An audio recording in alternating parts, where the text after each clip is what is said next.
আরবি ব্যাকরণ। আরবি ব্যাকরণ সম্পর্কে আমরা বেশ আর কম কিছু ধারণা রাখি, কিন্তু আমরা কি জানি আরবি ব্যাকরণ কাকে বলে এবং আরবি ব্যাকরণের কি কি প্রকারভেদ আছে? আজকে আমরা জানব সেটাই। আরবি ব্যাকরণ বলা হয় যেই ব্যাকরণটা, যে গ্রন্থটা, যে শাস্ত্রটা পড়লে আরবি ভাষা সম্পর্কে বিস্তারিতভাবে পুঙ্খানুপুঙ্খানু সব নিয়ম কানুন জানা যায়, সেটিকেই বলা হয় আরবি ব্যাকরণ। এখন আমরা জানব আরবি ব্যাকরণের প্রকারভেদ। আরবি ব্যাকরণ হচ্ছে সর্বমোট 5 প্রকার: ইলমুল ইমলা, ইলমুস সরফ, ইলমুন নাহু, ইলমুল বালাগা, ইলমুল আরুদ। ইলমুল ইমলা বলা হয় যেই শাস্ত্র আরবি হরফ সম্পর্কে, আরবি বর্ণ সম্পর্কে আলোচনা করবে, সেই শাস্ত্রটাকে বলা হয় ইলমুল ইমলা। ইলমুল ইমলা আলোচনা করবে হচ্ছে এই যে আরবি লেখনী শাস্ত্র, এবং এরপর হচ্ছে আরবি হরফ সম্পর্কে, আরবি বর্ণ সম্পর্কে আলোচনা করবে ইলমুল ইমলা।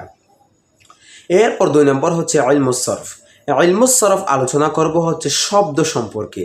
ইলমুস সরফের আলোচ্য বিষয় হচ্ছে আরবি ব্যাকরণের রূপান্তরশীল শব্দগুলা। এই শব্দ সম্পর্কে আমরা একটা ফেল কিভাবে গঠন করব, কিভাবে সেখান থেকে আবার রূপান্তর করব শব্দটা, কিভাবে আমরা বিস্তারিতভাবে একটা শব্দ থেকে আরেকটা শব্দ কিভাবে গঠন করব, এই সব বিষয় নিয়ে আলোচনা করবে ইলমুস সরফ। এরপর হচ্ছে ইলমুন নাহু। ইলমুন নাহুর আলোচ্য বিষয় হচ্ছে আল কালিমা এবং আল কালাম, অর্থ হচ্ছে শব্দ ও বাক্য। একটা শব্দের শেষের অবস্থা কি হবে, শেষে কি জবর হবে নাকি জের হবে নাকি পেশ হবে, এবং একটা শব্দ বাক্যের মধ্যে কিভাবে ব্যবহার হবে, এই সব বিষয় নিয়ে আলোচনা করবে ইলমুন নাহু। এরপর হচ্ছে ইলমুল বালাগা। ইলমুল বালাগা বলা হয় যে শাস্ত্রটা আরবি বক্তব্য, কিভাবে আরবি কথা বলার ধরন আরও সুন্দর করা যায়, এই সম্পর্কে বিস্তারিত আলোচনা করব হচ্ছে ইলমুল বালাগা। এরপর হচ্ছে ইলমুল আরুদ। ইলমুল আরুদ অর্থ হচ্ছে ছন্দ প্রকরণ।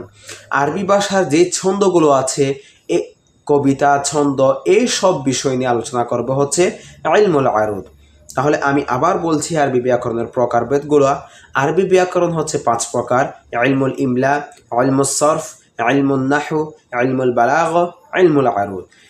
কেউ যদি আরবি ভাষায় সম্পূর্ণ দক্ষ হতে চায়, তাহলে তার থেকে অবশ্যই এই 5টি বিষয় সম্পর্কে সম্যক ধারণা রাখতে হবে।